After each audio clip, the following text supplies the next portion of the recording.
since the mid-1700s.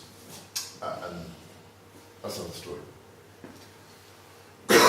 So, I can tell you about Charles and Betsy Gurnett. There was a man called Charles Gurnett, and he married a lady called Elizabeth Wilmore Winslow, and they had a son Henry in 1853. And they went on this ship, the Samuel Boddington, with a load of people from this area. And they went from London to Plymouth, picked more people up at Plymouth, went to Botany Bay, left in 1854, arrived in 1855. And they settled at Bowning-Yass, New South Wales, which is not far from Sydney, which is about there. When they got there,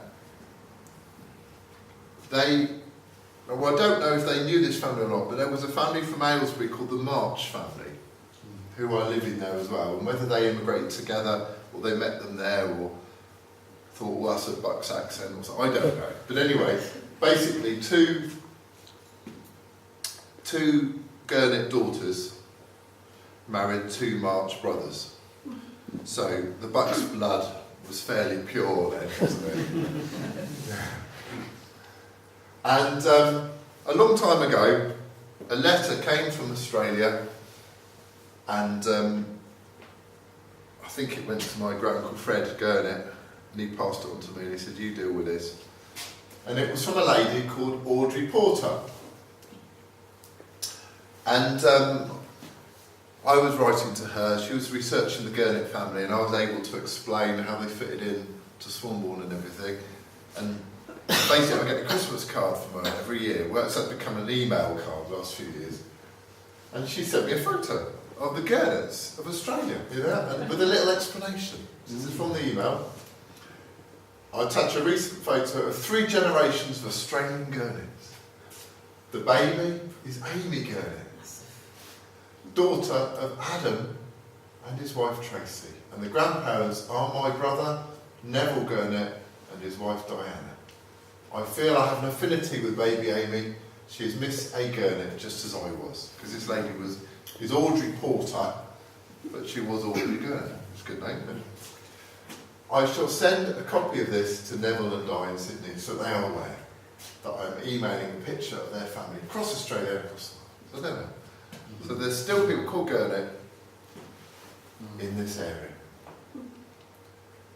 And Neville Gurnett, this is his house in Sydney. On the wall there, he's got framed portraits of Charles and Elizabeth Gurnett, who left Swanbourne in 1854. And that's them. Yeah. So unusually we even know what they look like. Yeah. That's amazing, isn't it? Now, the year that Charles Gurnett emigrated, a boy was born called Thomas Gurnett, who was his nephew. So his brother, Benjamin, had a son, Thomas. And he married a lady from Winslow called Eliza Stephen. And they emigrated to Australia as well. And I found this in the Bucks Herald. They went on a ship called the Scottish Bard, and this is an advert from the Bucks Herald about that very ship. The Scottish Bard from London to Townsville sails 2nd of May, and we want female domestic servants and farm labourers. They travel for free. So maybe they saw this very advert, and the local agent is Mr. Clark, High Street, Winslow. Townsville is on the coast there, and where they settled, Charters Towers, is just inland, so they ended up there. And their descendants live there to this day. And in fact, we had a letter from them many years ago that came to my great-uncle, got passed on to me. But I think we got a letter from them one year, and about a year later a letter from the others, and they didn't know about each other, and I ended up putting them in touch. And as I say, you know, it took a letter to England for us to be in touch with my cousins in Queensland. Now the interesting thing about this family, when I researched them, I found them in 1891 in Great Missenden. So they've come back to England and gone back again. So this is the actual census returns. And if you look at the places of birth, you've got Swanbourne, Winslow, Rochford, Queensland. So the children are born in Australia, they've come back, gone back, and I wonder about that. I think, did they do really well and wanted to come back? Or are they back on a visit? And I thought, well, maybe if the ships are going out for the people, maybe they're coming back empty. Maybe trips back to England were very cheap. I don't know. Or are they coming back full of mutton and beef and wheat? I don't know. Or maybe he's been sent back, he's like an agent, a recruitment agent, he's been sent back on... I don't know. But you must have either been doing really well or someone sent you home. So I think maybe he's been sent back as a recruitment agent. I don't know. What's his occupation? Well, it says general labourer, so I couldn't imagine a general labourer could afford to come back and go out again because it's very expensive. But Yeah. there's a story though, isn't there? But I don't know what it is. Anyway, that's why I said they boomerang back to Australia. They came back again.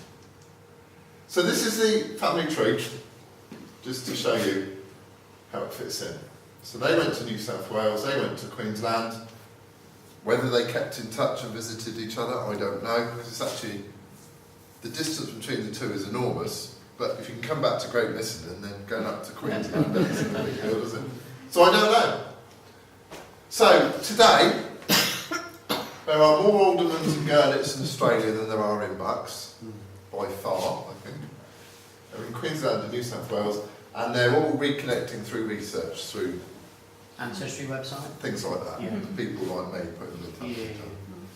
So there we are. Do you get any questions? Have you got any branches that went to North America? Or Australia? I do have people that went to North America, but not in these families. Okay. No. I've done some research, and that'd be another story, of in about the 1860s, there was Mormon missions in Bucks and congregations founded, and then they were all encouraged to emigrate to America, and then all the congregations dwindled because there was hardly anybody left. And that's quite an interesting story. And where I live in Cheshire, there was a congregation there that I found out about. I went to Utah. And they went to Utah. Yeah. So that's why I asked you about the Utah people. Because it's more likely to me that they went as Mormons rather than went there and became Mormons. Yeah. It's a very interesting story, and that could be another talk. But then there was letters being published in the Bucks Herald and other newspapers.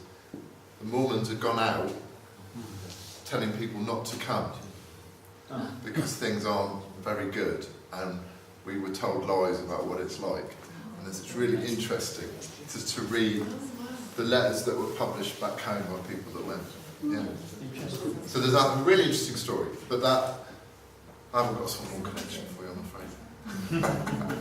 I did find one letter in the Bucks Herald from, or passed on by somebody from Australia saying it was very good and do come. So yeah, and I think that might explain why a lot of people went to Australia, because they've got relatives writing home.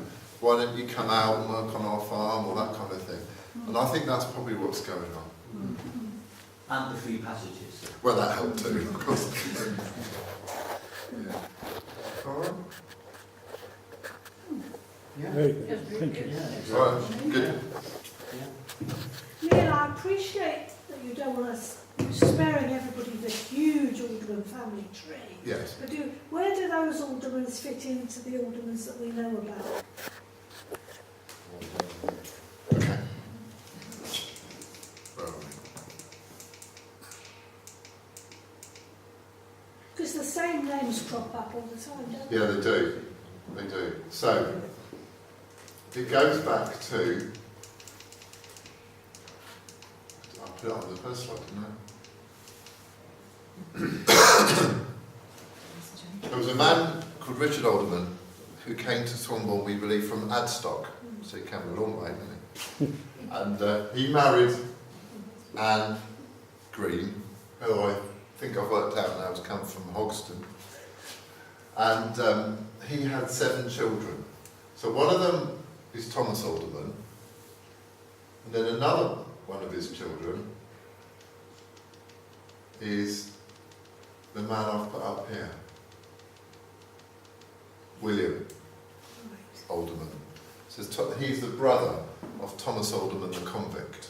Mhm. So when Ephraim Alderman comes out and he says, my cousin Charles Alderman is in Australia, it's his second cousin because Charles's mother and his father were first cousins. Does that make sense? Yeah. So that's